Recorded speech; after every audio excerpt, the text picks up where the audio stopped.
Ken Cuccinelli is into ideas, and I somehow just don't see him going off to a law firm and working on the clock. I see him going to some place that thinks about issues, maybe a think tank.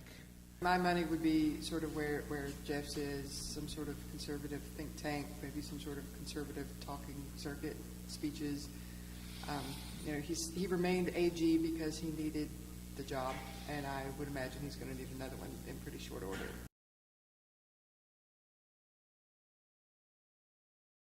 I think on the face of it, you look at those results, you think, yes, he would have won.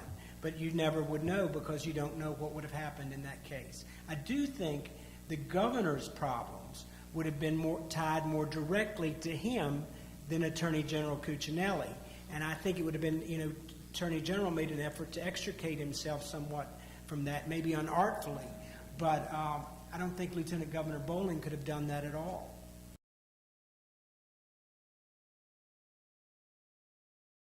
There is opportunity to put that issue squarely out in front of the legislators for an up or down vote as an item in the budget bill. And so I think it's going to be a long, drawn-out process, but I think the first step is for them to find the common ground on the reforms in the Medicaid system that people, hospitals, and others have long acknowledged need to be made.